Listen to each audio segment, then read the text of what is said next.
सरदार उठला, बोलला, हम लाएंगे शिवाजी को. आणि त्यानं विडा उचलला.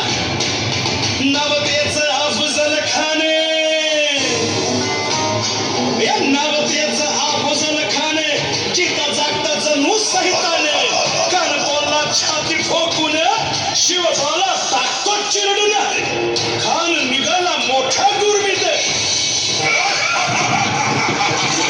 केस गोड दळ पायदळ, फौज फाटालाही बक्के, अंगीत हातीच पळ, पाहणारा खळखळ. कोण कोण रोखणार हे वादळ, खानाला कसा ठोपणार, काय लढवावा हुन्नर, चिंतेत बंद सरदार. महाराज, आपला जीव मोलाचा आहे. खानाचं सैन्य अफाट आहे, त्याच्या समोर आपलं टिकावं लागणं अवघड आहे. काही दिवसांसाठी आपण कुठेतरी अज्ञातस्थळी निघून जाऊ. काय म्हणालात रायबा? मासाहेब, आम्हाला आमच्या जीवाची पर्वा नाही. राजांचा जीव वाचणं गरजेचं आहे. रायबा, शिवबा केवळ आमचा पुत्र नाही, तर अवघ्या मराठी जनांचा स्वाभिमान आहे. या मातेने आपला पुत्र गमावला तरी 72, परंतु भ्याडपणे पळून जाऊन या मराठी मुलखाचा स्वाभिमान गमावता कामा नये. अशा वाघिणीचा त्याग छावा. मासाहेब, आपला पुत्र आणि मराठी मुलकाचा स्वाभिमान विजयी टिळा लावूनच परत.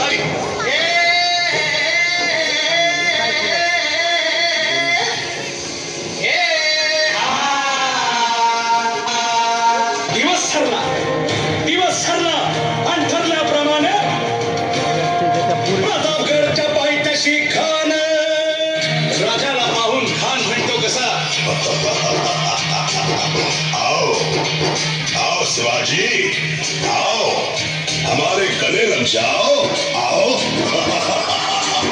खान हाक मारी तो हसरी, खान हाक मारी तो हसरी, रोखून नजारा गहिरी जिरहाची रणची, जिरहाची रणची.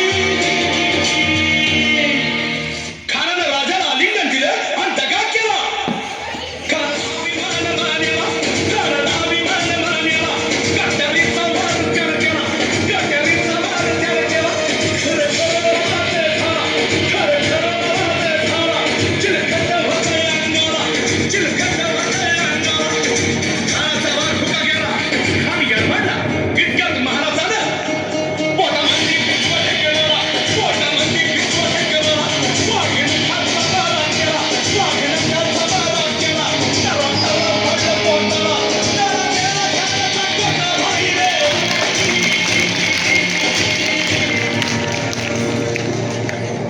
प्रतापगडचे युद्ध झाले.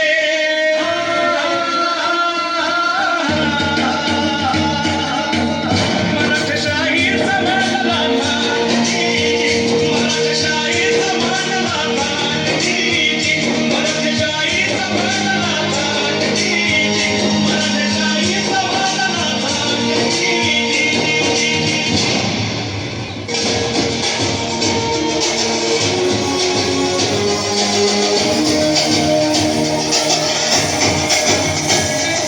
धनी फडकती लाखो झेंडे, अरुणाचा अवतार महा. विजयश्रीला श्री विष्णू हरी भगवा झेंडा एकची हा.